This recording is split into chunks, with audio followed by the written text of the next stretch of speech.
हे नटवर, तू नटवर लाल है, कोई बाबा नहीं है। ये तुझे याद है या मैं दिलाऊं? याद है साहब, लेकिन जब से पैर धीमे चल रहे हैं ना साहब, तब से दिमाग तेज चलने लगा।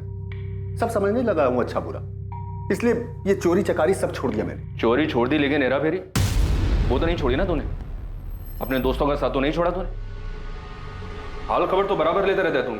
दुश्मनी तो मोल नहीं ले सकता ना साहब, तो हाल खबर ही लेता रहता हूँ। हालांकि जब उनसे बात होती है तो उन्हें भी समझाता हूँ, कुछ नहीं रखा भाई इसमें, सुधर जाओ। बहुत बकवास सुन ली तेरी। अब सीधे सीधे बोल, रघु और नंदू कहाँ है? उन दोनों से कांटेक्ट किया था ना तूने? क्या फिर नमलपुरा का उमेश में शामिल है इसमें? कौन उमेश था? उमेश ठाकुर? इसकी तब तक खातिरदारी करो जब तक ये सच ना होते।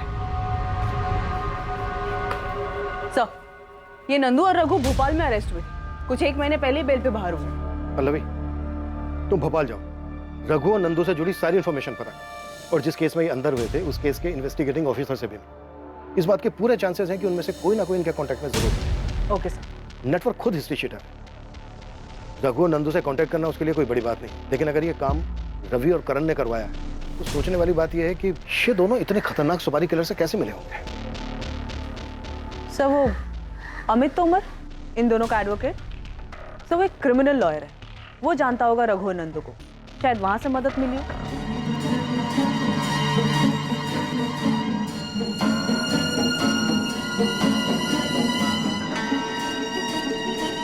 मामा जी चाय। मामा जी आप अभी तक उठे नहीं। मामा जी, मामा जी, मामा जी उठिए। अजीत, माँ जल्दी आइए। मामा जी उठिए।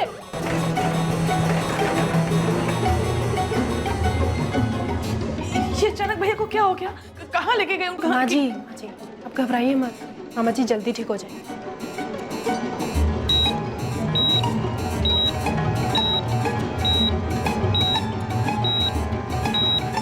एक तरफ पुलिस सामने आने वाले हर एक एंगल को टटोल रही थी, और वहीं दूसरी तरफ बलवंत चौहान अस्पताल में अपनी जिंदगी के लिए लड़ रहे थे। रघुवंशी और चौहान परिवार के लिए घड़ी बहुत मुश्किलों से भरी थी, और बादल का परिवार भी कई मुसीबतों से संघर्ष कर रहा था। हम बहुत परेशान हैं गुप्ता जी, अगली किस्त के लिए कुछ तो मोहलत दीजिए। पिछली 4 किस्तें भी बाकी हैं। बादल ने कहा था कि 1 हफ्ते के अंदर सारी किस्तें चुका देगा। लेकिन आपको पता है ना बादल के साथ क्या हुआ? हम अभी भी उस दुख से इसीलिए हम इतने दिन रुके रहे, लेकिन अब और नहीं रुक सकते। पिछली बार भी जब आपके खेत में आग लगी थी तब हमने सब्र किया था ना। अब आपकी मुसीबत देखने जाऊंगा ना तो मैं खुद मुसीबत में आ जाऊंगा।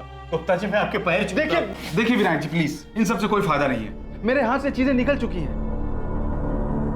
मुझे खेत से ट्रैक्टर ले जाना है, प्लीज चाबी दीजिए प्लीज।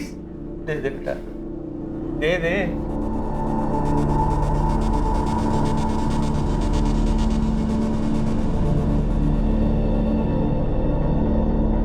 नंदू, रघु और यहाँ के पंजा गैंग के बीच काफी वक्त से गैंग वार चल रहा है। आए दिन दोनों गैंग के लोग एक दूसरे को निशाना बनाते हैं, पर एक तरह से देखा जाए तो हमारे लिए अच्छा है। कचरा खुद ब खुद साफ हो रहा है। लेकिन इस बार ये हमारे लिए गुड न्यूज नहीं। हमारे डबल मर्डर केस में रघु और नंदू किलर है, और उन दोनों के स्टेटमेंट्स हमें मास्टरमाइंड तक पहुंचा सकते हैं। मैंने अपने इन्फॉर्मर्स को अलर्ट कर दिया। कुछ होने से पहले ही हमें दोनों की इन्फॉर्मेशन निकालनी हो और उन्हें जिंदा ही पकड़ना हो। आपने किसी अमित तोमर का नाम सुना है? एडवोकेट है। रघु और नंदू के केस में कभी आए हो यहाँ पे मिलने? आप फिल्में बहुत देखते हैं क्या इंस्पेक्टर साहब?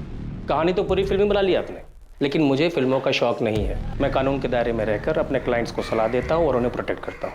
उन्हें क्रिमिनल्स के नाम और नंबर नहीं देता। अपने काम को लेकर ऑनेस्ट हूँ। और रहा सवाल करण और रवि का, तो अगर मुझे लगता ये दोनों अपराधी हैं या इन दोनों ने किसी भी अपराध के बारे में मुझसे बात की होती तो मैं इनका केस लेता तक नहीं। आपका शक गलत है, मुझ पर भी और मेरे क्लाइंट्स करण और रवि पर भी। कमाल है तोमर साहब, आपने एक वकील होकर फैसला सुना दिया, बेगुनाह साबित कर दिया दोनों को। थोड़ा इंतजार तो कीजिए, अभी हमारी इन्वेस्टिगेशन चल रही है, कंप्लीट नहीं हुई है। अभी तो बहुत सारे चेहरों से नकाब उतरना बाकी है।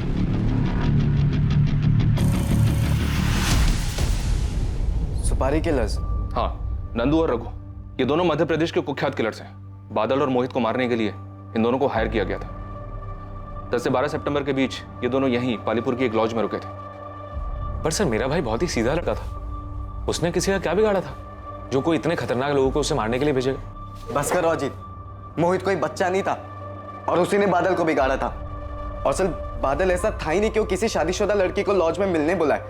मोहित ही उसको बहकाते रहता था, प्यार के किस्से सुना सुना कर उसका दिमाग खराब करता रहता था ताकि वो प्रीति से मिलता रहे। और अब पता चल रहा है कि मोहित की किसी से दुश्मनी थी जिसकी वजह से मेरा भाई मारा गया। जैब तू चुप हो जा, मेरा मुंह मत खुलवा। तेरा भाई भी कोई दूध का धुला नहीं था। नेटवर्क की टांग किसने तोड़ी थी? और मेरे भाई को भड़काया किसने था नेटवर्क की टांग तोड़ने के लिए? तुम्हारे भाई मोहित ने। तुम्हारे साले को छोड़ना मत। ओ साहब, कब तक यूं ही बैठा के रखोगे? बोला ना कुछ नहीं किया साहब। साहब मेरी बात सुनो, मैंने कब का ये बुरे काम छोड़ दिए? चुप करना, जाके बैठ जाओ पे। ओ साहब, बड़े साहब से बात करो ना। बोला ना चुपचाप बैठ। ओ साहब, साहब मेरी बात तो सुनो बैठ जाओ पे। ओ साहब, बलवंत भैया ने अपना बेटा खोया है, कैसे भूल रहे हैं आप कि मोहित अब वापस नहीं आएगा? मुझे भी दुख है इस बात का, लेकिन इसका ये मतलब नहीं कि अपने बेटों की कुर्बानी दे दूं मैं। उनकी तरफदारी करने से पहले तुझे सोचना चाहिए। कुछ तो लिहाज कीजिए उनकी तबीयत का। बलवंत भैया अस्पताल में है, बेटा तो खो ही चुके हैं और अब भाई भी उनका साथ नहीं दे रहा, तो उनकी सांसें भी उनका साथ छोड़ रही हैं।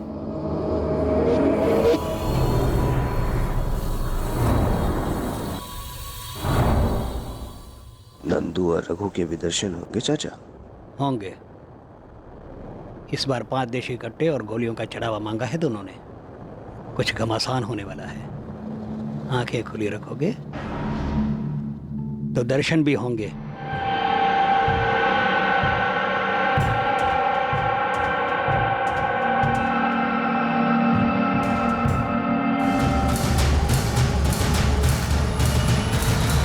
रवि, करण, उमेश और दीपक सब पर वॉच रखे हुए हैं सर। और सर हमने इन चारों के कॉल रिकॉर्ड्स भी बारीकी से स्कैन किए, लेकिन हमें कोई भी ऐसा सस्पिशियस नंबर नहीं मिला जो कि रघु, नंदू या फिर हमारे डेटा में मौजूद किसी सुपारी किलर का हो।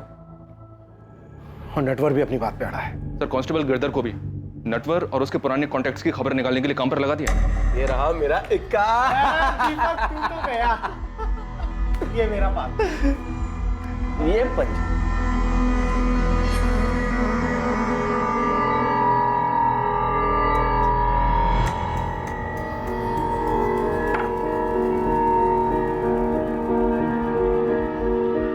ये लीजिए मैडम, आपकी चाय। भैया ने मेरी शादी तो करवा दी, तुमसे दूर कर दिया। उस घर में एक एक मिनट मेरे लिए जंग है। मुझे घर वापस जाना अच्छा ही नहीं लगता।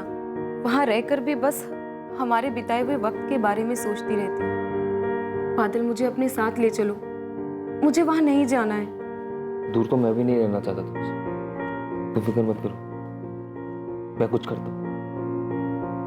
इस बार हमें कोई अलग नहीं कर पाएगा, तुम्हारा भाई भी नहीं। तुम लोग चाय पियो, 1 मिनट में आता हूं। अपने पत्ते देख।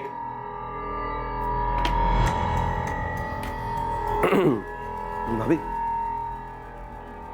सुना है आप और बादल अच्छे दोस्त थे, और ये भी सुना है कि दोस्ती काफी पुरानी थी। अरे घबराइए मत, मुझे को नहीं पता, हम बताएंगे भी नहीं, बेफिक्र रहिए आप। डॉक्टर ने कहा है कि आपको बहुत जल्दी डिस्चार्ज कर देंगे। भैया कैसे हैं आप? भैया मुझे माफ कर दीजिए भैया। वो कोठी जायदाद मुझे कुछ नहीं चाहिए, बस आप जल्दी से अच्छे हो जाइए और घर आ जाइए। मामा जी, आपको भले ही नहीं चाहिए, पर रवि और करण, उनका क्या?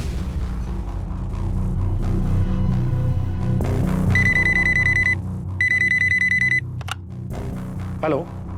ये तो हद ही हो गई सर। पहले आप हमारे पीछे पड़े थे, अब हमारे वकील साहब पर भी शक कर रहे हैं। शक करना पेशा है हमारा। सच निकालने के लिए पहले हम शक करते हैं, फिर समझाते हैं, और अगर कोई नहीं समझे ना तो तभी से कुटाई करते हैं। एक्यूज बच नहीं सकता हमसे, चाहे वो कितने भी दूर छुपा। सर कहीं ऐसा ना हो कि अक्यूज्ड आपके सामने ही बैठा हो और आप दूर ही देखते रह जाएं। जो भी बोलना है खुल के बोल। अजीत रघुवंशी आपके नजदीक ही है सर।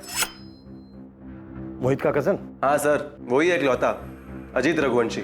और उससे तुम्हारी क्या दुश्मनी है जो उसका नाम ले रहे हो? कोई दुश्मनी नहीं है सर, पर आपकी उससे खास दोस्ती हो गई है। सवाल तक नहीं कर रहे आप लोग, शक की सुई तो घुमाइए उसकी तरफ। कुल्हाड़ी पर पैर मारने का शौक है तुम्हें रवि? अच्छा खासा ध्यान हटाता तुम लोगों पर से। पुलिस को दोबारा ऐसे मत छेड़ना। तकलीफ हो सकती है तुम दोनों को। सर, अजीत का नाम सिर्फ हमें भटकाने के लिए लिया जा रहा है।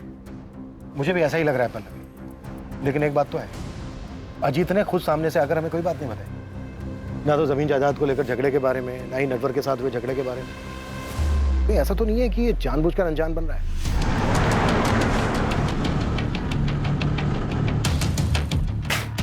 नंदू उठ, खबर मिली ससुराल वाले आ रहे हैं, चल जल्दी चल। तुम बाहर से घेरा डालो, हम लोग अंदर जाते हैं।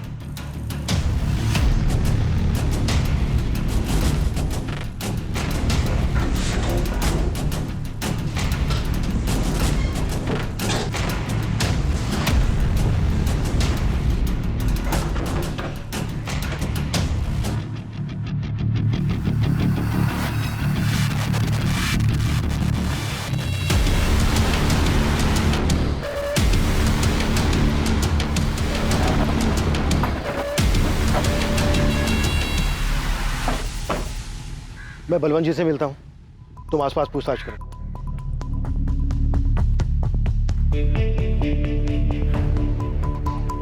क्या बात है, आप परेशान क्यों हैं? पुलिस आई है, बलवंत भाई साहब से अकेले में पूछना है उन्हें, हमारे सामने नहीं। पर ऐसी कौन सी बात है जो वो हमारे सामने नहीं कर सकते?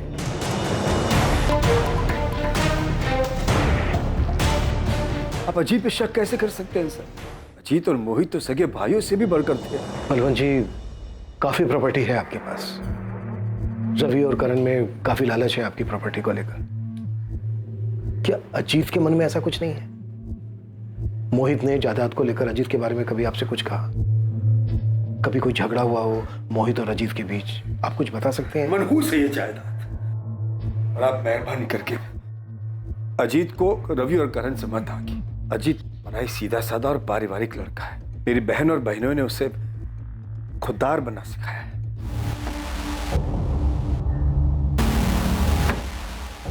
कुछ मिला? तो ये अजीत इंसान है या फरिश्ता? लोग भगवान में भी बुराई ढूंढ लेते हैं, लेकिन इस अजीत की कोई बुराई नहीं कर रहा है। लेकिन फिर भी मैंने गिरधर को बोला है अजीत की दुकान के आसपास बात करने के लिए।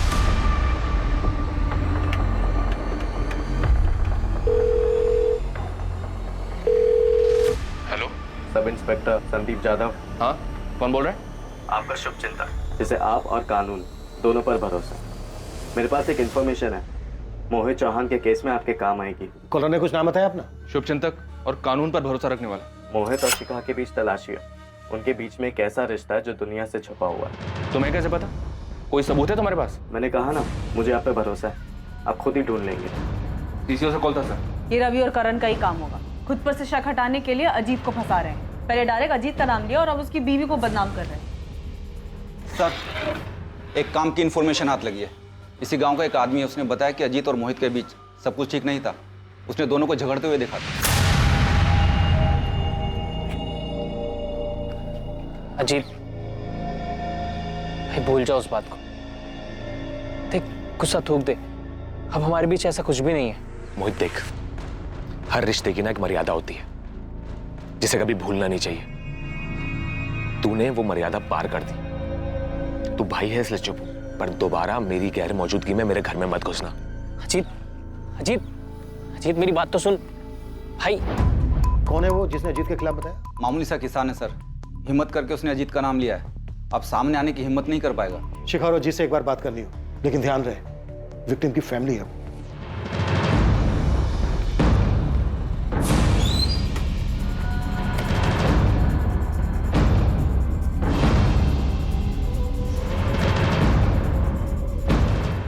सर, आप लोग शिखा को ऐसे कैसे उठा के ले आए? सच जानने, और वो हम जान चुके हैं जो अब तक तुमने हमसे छुपाया। सच तो हम जान चुके हैं शिखा, बस तुम्हारे मुंह से सुनना है। बताओ। माँ माँ माँ माँ किधर है? पिताजी के साथ मंदिर गई। और अजीत, वो तो दुकान पर होगा ना? मतलब घर पर कोई नहीं? नहीं, मैं अकेली। बाल काफी लंबे हैं तुम्हारे। जब भी छत पर बाल सुखाती हो, कसम से मेरी नजर ही नहीं हटती तुम पर से। मोहित, भोली मत बनो। देखा है मैंने, हमेशा मेरी वर्जिश के वक्त ही तुम बाल सुखाने आती। छुप छुप कर देखती हो मुझे अच्छे से पता है तुम्हें क्या चाहिए। और अगर मेरा छूना तुम्हें इतना ही बुरा लग रहा है तो ठीक है, तुम जा सकते हो।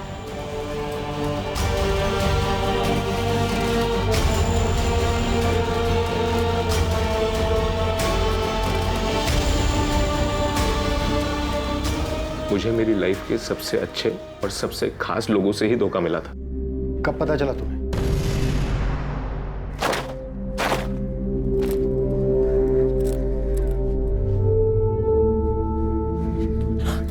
अरे मोहित, क्या कर रहे हो? अभी तो 10 मिनट ही हुए हैं सबको गए हुए, और वैसे भी आज शाम तक कोई नहीं आने वाला है।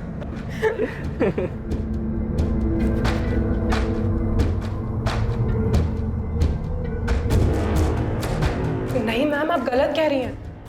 अजीत कभी मोहित का मर्डर नहीं करवा सकते।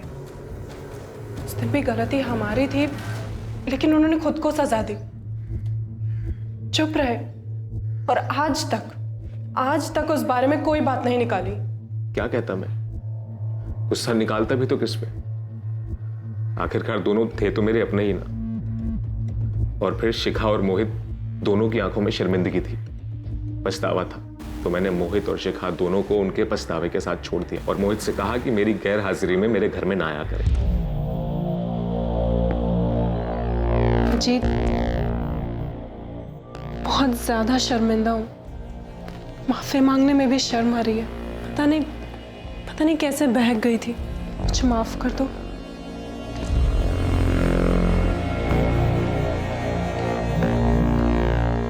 दोनों को माफ कर चुका था मैं। माफ कर दिया था या फिर किस्सा जड़ से खत्म करने का मौका देख रहे थे? आपको लगता है कि मेरे भाई को मैंने मारा है तो चढ़ा दीजिए सूली पे। लेकिन जिन बातों को मैं भूल चुका हूं, ना उन्हें याद करूंगा और ना इस बारे में कोई सफाई पेश करूंगा।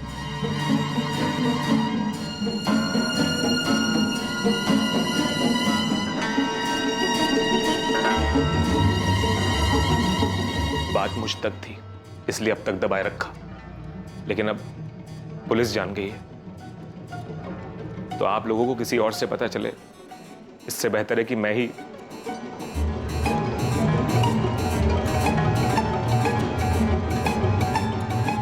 बहुत बढ़िया, मतलब आज रात को एक्शन होगा। एक्शन के लिए तैयार है ना?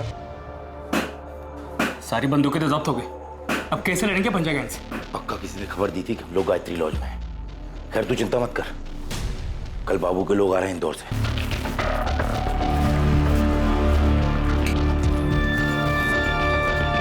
खिड़की पे जाकर देख, आराम से आराम से।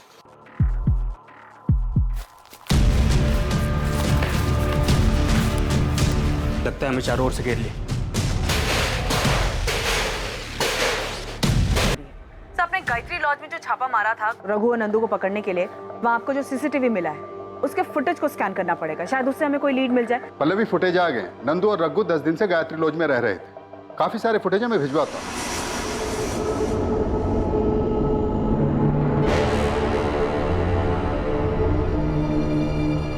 लेकिन इस गैंग वॉर के बीच रघु के जिंदा हाथ आने की उम्मीद ना के बराबर थी।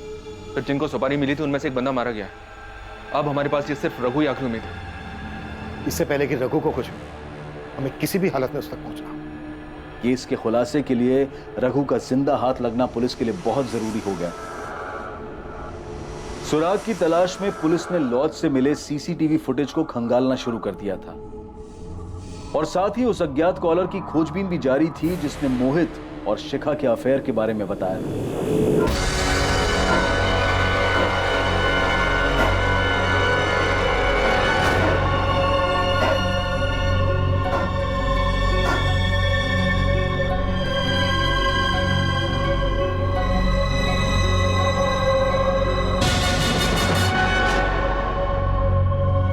केस से जुड़े सभी संदिग्धों पर कड़ी नजर रखी जा रही थी। सर, भोपाल के गायत्री लॉज में जहाँ रघु और नंदू रुके थे उसके सीसीटीवी फुटेज में एक अजीब बात नजर आ रही है। ये देखिए,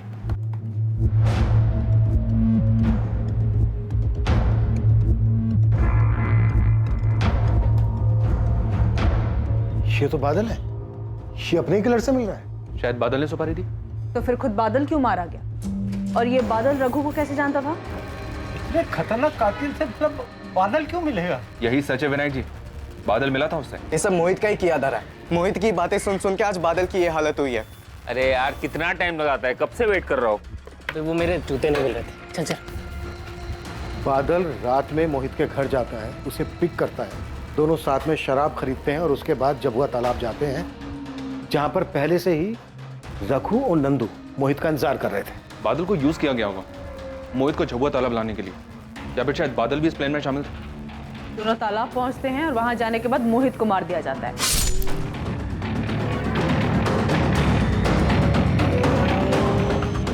और इस मर्डर के पीछे जो कोई भी है वो बादल को डबल क्रॉस करता है और सुपारी किलर से उसे भी मरवा देता है। मास्टरमाइंड को बादल की जरूरत थी। मास्टरमाइंड ये बात अच्छी तरह से जानता था कि मोहित उसके कहने पर वहां नहीं आएगा। सर मुझे ऐसा लग रहा है कि इन मर्डर्स के मास्टरमाइंड ये रवि और करण है। इन दोनों को बादल की जरूरत इसलिए पड़ी क्योंकि मोहित इन दोनों के कहने पे वहां कभी नहीं आता। तो आप बोल रहे हैं कि हमने बादल को पैसों का लालच दिया और पैसों के लिए उसने मोहित को मरवा दिया, फिर हमने बादल को मरवा दिया। आप बोल क्या रहे हैं सर? वो दोनों बचपन के दोस्त थे। अगर बादल को ऐसा कुछ भी पता होता ना तो सीधा जाके मोहित को बताता। और कोई क्यों मदद लेगा मोहित को मरवाने के लिए बादल की? और बादल क्यों तैयार हो जाता? आप बताइए। बादल के पिता पर काफी कर्जा था, ये बात तुम लोग जानते थे। आप जानते हैं आपके बताने के बाद? इंस्पेक्टर तोमर आ रहे हैं। मेरे बेटे आपके किसी सवाल का जवाब नहीं देंगे जब तक वकील नहीं आ जाता। तो बुला लीजिए, क्योंकि कोर्ट में वकील की भी जरूरत पड़ेगी। यहां पर हमें जो पूछना था वो हमने पूछ लिया। अब आगे की पूछताछ लॉकअप में होगी, वो भी डंडे के साथ।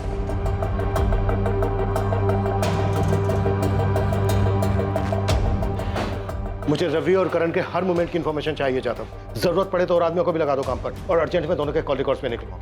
अल्लाह भाई, रघु पर क्या अपडेट है? सर मेरी भोपाल पुलिस से बात हुई है, वो लोग काम पे लगे हुए हैं। मैं भी बात करता हूं उनसे। हमें किसी भी कीमत पर ये रघु चाहिए।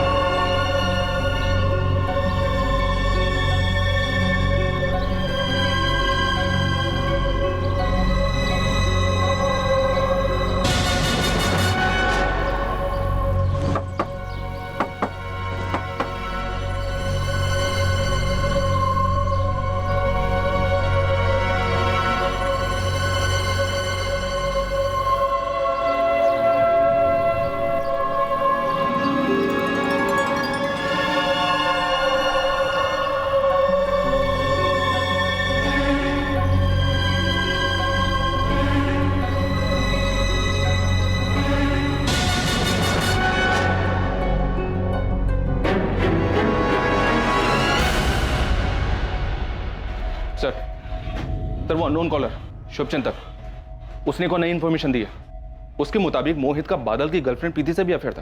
पक्का ही रवि और करण का ही काम है। ये लोग गोल गोल घुमा रहे हैं हमें ताकि हमारा इन पे से ध्यान हट जाए। सर फोन पर तो ऐसा लगा नहीं कि इन तीनों में से किसी ने कॉल किया हो, पर कॉलर जो कोई भी हो उसकी मोहित और शिखा वाली बात तो सच निकली जो किसी को पता नहीं थी। और चांसेस है कि मोहित और प्रीति वाली बात भी सच हो, शायद इसलिए बादल रघु से मिला हो। फिर बादल क्यों मारा गया? मोहित और प्रीति के अफेयर की वजह से? ये सरासर झूठ है मैडम। मेरा मोहित के साथ कोई अफेयर नहीं है। मैं तो मुश्किल से उससे 2 या 3 बार मिली थी। तो फिर बादल सुपारी किलर से मिला क्यों था? 6 सितंबर को बादल किलर से मिला और 11 सितंबर को दोनों बादल और मोहित मारे गए। तुम्हारी आखिरी बार बादल से कब बात हुई थी? बादल से मेरी आखिरी बात 7 सितंबर को हुई थी। बस कुछ दिनों की बात है प्रीति, मेरा जुगाड़ चल रहा है। पैसों का बंदोबस्त हो जाए, बाबूजी का कर्जा चुका दूं, फिर हम दोनों भाग चलेंगे। से बादल को कहीं से पैसे मिलने वाले थे, लेकिन कहां से किससे ये उसने प्रीति को नहीं बताया था।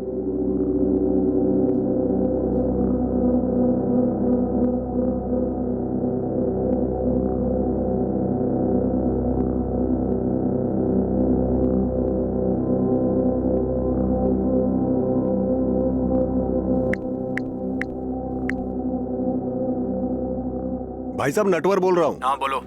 वो पुलिस आपके बारे में पूछ रही थी। उन लोगों ने बहुत मारा भाई साहब, लेकिन मैंने उन्हें कुछ नहीं बताया कि बादल का खेत जलाने को आपने कहा है। पिछली बार आपने पैसे दिए थे, उससे तो पैर टूटने की भरपाई हो गई। लेकिन भाई साहब पिछले 1 हफ्ते से आपका नाम नहीं बताने की वजह से पूरा शरीर तुड़वा कर आ रहा हूं। अब इसका डबल बोनस तो बनता है ना भाई साहब। कब लेने आऊं भाई साहब?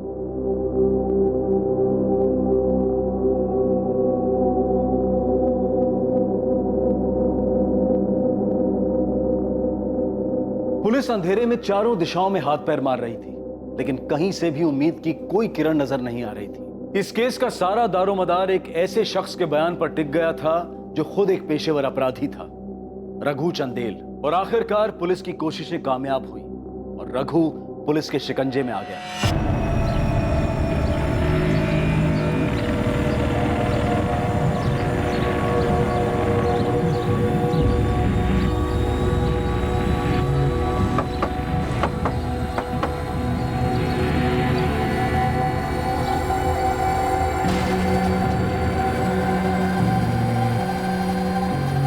ये है custody transfer paper. Bhopal police से बात हो चुकी है, रघु को जल्द से जल्द देकर आओ। हाँ तोमर साहब बोलिए। आपसे कुछ बात करनी थी, कब मिल सकते हैं? हाँ गिरधर बोलो। नाम क्या उस अज्ञात कॉलर का? मोहित ने जो कुछ किया उसके लिए मैं माफी मांगता हूँ।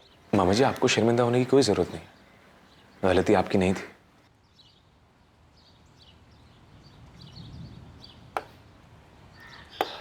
ये लो बेटा। मामा जी, आपने सब कुछ सोच समझ लिया है ना? सब कुछ सिर्फ मोहित को देना ठीक रहेगा? बेटा मैं तो चाहता हूं कि रवि और करण को भी कुछ दो, और मोहित को बुरा लगेगा। तेरे जैसा बड़े दिल वाला नहीं है। अजीत, मैं अपनी वसीयत बदलना चाहता हूं। ये है एडवोकेट नवीन शुक्ला, मिस्टर बलवंत चौहान के लॉयर। कुछ सेंसिटिव पता चला तो मैं इनको आपके पास ले आया। देखिए, मैं आपको सब कुछ नहीं बता सकता, क्लाइंट की प्राइवेसी का ख्याल करना होता है। ये मर्डर केस है इसलिए बता रहा हूँ। बलवंत चौहान ने अपनी वसीयत तैयार करके रखी थी जिसमें उन्होंने सब कुछ अपने बेटे मोहित के नाम किया था। दूसरा कोई हिस्सेदार नहीं था, लेकिन उस वसीयत में एक ऐसी कंडीशन है, एक ऐसा क्लॉज है जो आमतौर पर कोई नहीं रखवाता। कैसी कंडीशन, कैसा clause? I am sorry officer, वसीयत की बात है, वो तो आपको बलवंत चौहान से ही पूछना होगा।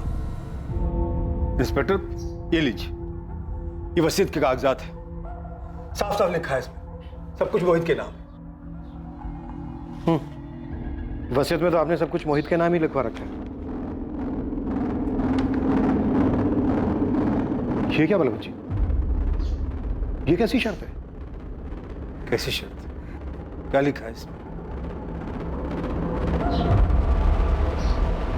पढ़िए। अगर मोहित को कुछ हो जाए तो उसकी मौत के बाद मेरा सब कुछ मेरे बहन के पति कैलाश रघुवंशी के नाम कर दिया जाए। बलवंत जी, ये पेपर आपने खुद तैयार करवाए थे या फिर किसी को कहा था पेपर तैयार करवाने के लिए?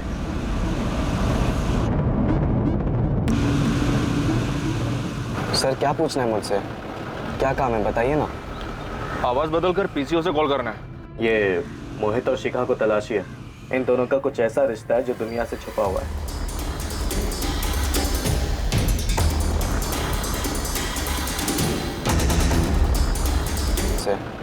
क्या काम है बताइए ना। आवाज बदलकर पीसीओ से कॉल करना है। ये मोहित और शिखा को तलाशी है।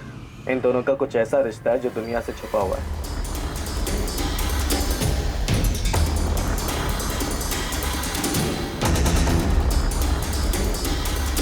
सर मैंने वो कॉल सिर्फ मोहित को बदनाम करने के लिए किया था।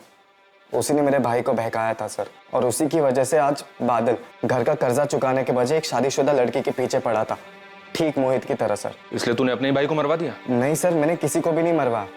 मैंने सिर्फ फोन करके वो बताया जो मुझे सुनने में आया, और कुछ नहीं। लेकिन मोहित यार अपने भाभी के साथ, हाँ? अजीत को पता चल गया तो? अब सोच के थोड़ी ना किया था, बस हो गया। प्यार तो ऐसे ही होता है ना। और तू अपना देख, प्रीति भी तो शादीशुदा है। सर मैं चाहता था कि मेरा नाम सामने ना आए, इसलिए मैंने छुपकर पीसीओ से फोन किया। फिर प्रीति और मोहित का अफेयर, वो कहाँ सुना तूने? प्रीति ने तो नकार दिया। सर प्रीति अपने शादी के बाद भी अपने पति को धोखा दे रही थी। कल जाके सर वो मेरे भाई को भी धोखा दे सकती थी, मैं चाहता था उसका भी नाम उछले, उसकी भी बदनामी हो, इसलिए मैंने दूसरा कॉल किया और मोहित और प्रीति की कहानी सुनाई। अपनी कहानी सुनाना बंद कर और हमें ये बता, मोहित और बादल के मर्डर के बारे में क्या जानता है तू?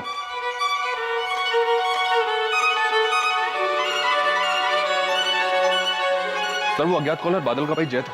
जय कह रहा है कि उसने सिर्फ मोहित और प्रीति को बदनाम करने के लिए सब किया। और सर, पल्लवी रघु को लेकर आ रही है, उससे तो सब पता चल जाएगा।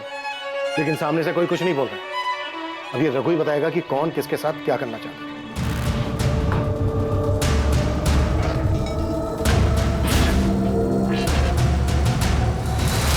पर अजीत ने वसीयत में ऐसा क्यों लिखवाया? कोई और बात नहीं थी, सिर्फ सेफ्टी के लिए लिखवाया था पापा का नाम। तो फिर ये बात बलवंत जी से क्यों छुपाई?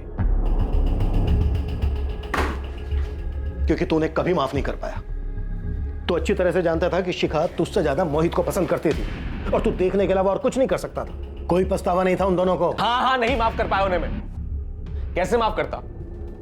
मेरे मना करने के बाद भी मिलते थे, बार बार मिलते थे। कैसे बर्दाश्त करता?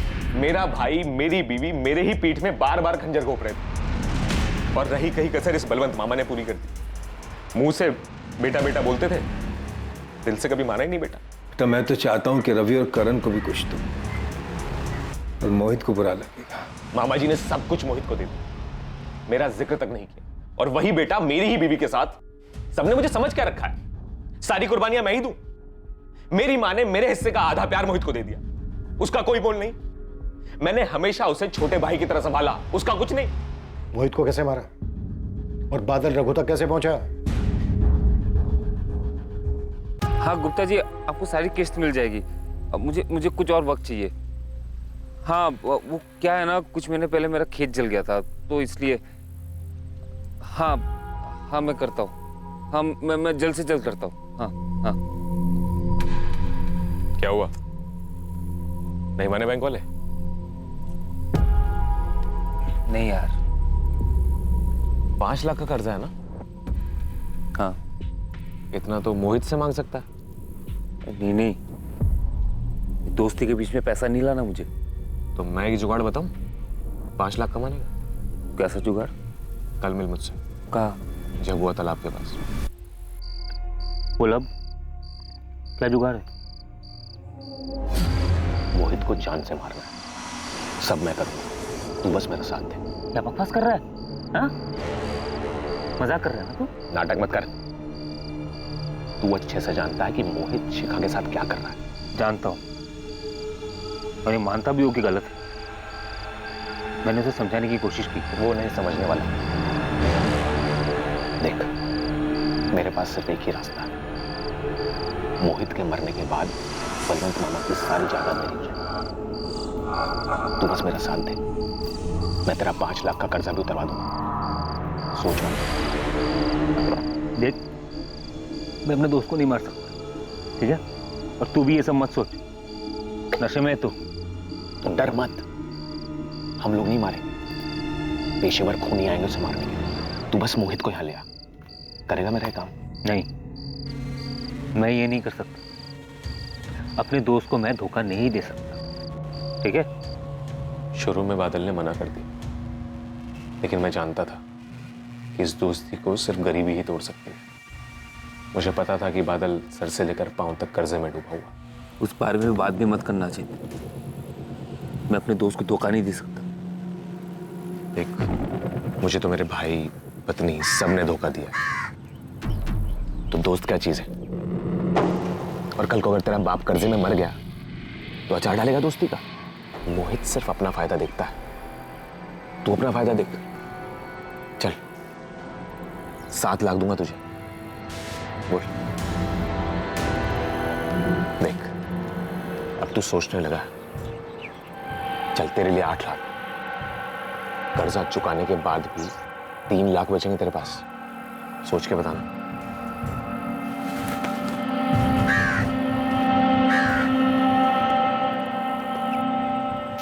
आखिर इतने सालों की पक्की दोस्ती में दरार आ ही गई। क्या सोचा फिर?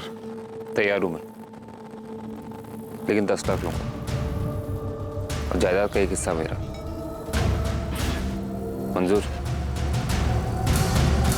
मैंने एडवांस देने के बहाने जानबूझकर बादल को रघु के पास भेजा। अजीत ने बादल को भेजा था, हमें उसी से पैसे मिले थे। ठीक है, निकल अब तू रघु और नंदू जैसे क्रिमिनल्स तक कैसे पहुंचा? कुछ साल पहले हमारे यहाँ एक लड़का काम करता था, वो जानता था नंदू को। फिर 11 तारीख को कैसे मारा? तू रघु और नंदू जैसे क्रिमिनल्स तक कैसे पहुंचा? कुछ साल पहले हमारे यहाँ एक लड़का काम करता था, वो जानता था नंदू को। फिर 11 तारीख को कैसे मारा? 11 तारीख को मैं दुकान का कुछ सामान लाने के लिए जबलपुर के लिए निकला। प्लान के मुताबिक बादल मोहित को झबुआ तालाब वाले जंगल के पास लाने वाला था।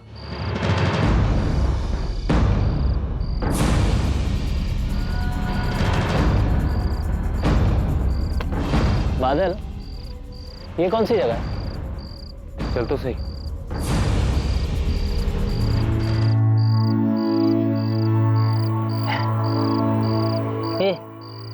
क्या हुआ? इतना चुप क्यों है? क्या हुआ? मैं बताता हूं क्या हुआ। जीत, तू यहाँ कैसे?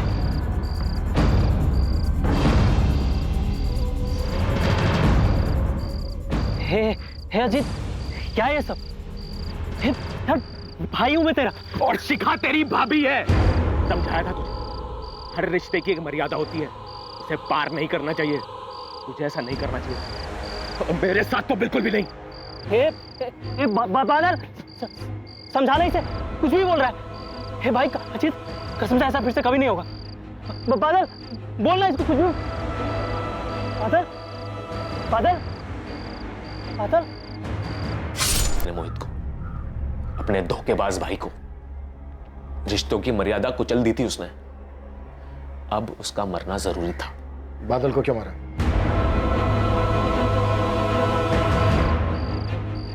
मोहित उठना, मोहित, मोहित। ये क्या कर डाला हमने? हाँ? अरे बाप है ये बाप, अपने भाई जैसे दोस्त को पैसों के लिए मार दिया। कुछ बोल दूंगा, मुझे नहीं चाहिए पैसे, मैं अपना गुनाह कबूल कर लूंगा। मोहित उठना, मोहित, मोहित,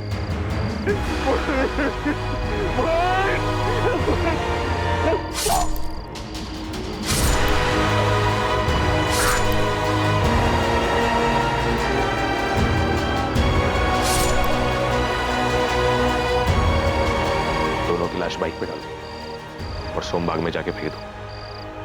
ध्यान रहे, बाइक किसी के हाथ नहीं लगनी चाहिए। मैं घर जा रहा हूं। नंदू, मुझे टाइम पे फोन करना, पर ध्यान रहे लोकेशन यहीं की होनी चाहिए, कहीं जाना मत। तू फिक्र मत कर, बादल के फोन से पहले जय को फोन करूंगा और उसके 10 मिनट बाद तुझे। लाशों को सोमबाग ले जाना और बादल के फोन से मुझे और जय को कॉल करने का मकसद सिर्फ इन्वेस्टिगेशन को गुमराह करना था। तुझे क्या मिला दो जान लेकर? आप नहीं समझेंगे सर, जिसके साथ धोखा होता है ना, वही समझ सकता है बस। धोखा तो तूने भी दिया है अपनी माँ को, उससे उसके 2 बेटे छीन लिए, एक को मरवा दिया और एक मरने तक जेल में रहेगा। ये धोखा तेरी माँ को जिंदगी भर सताएगा। मेरी परवरिश में कहीं कोई कमी रह गई थी। खुद को दोष मत दे बीना, ये सिर्फ और सिर्फ उनकी गलती।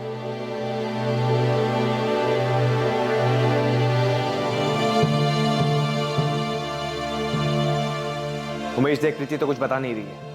तू जानता है तो सच बता, क्या प्रीति का उस लड़के से अफेयर था?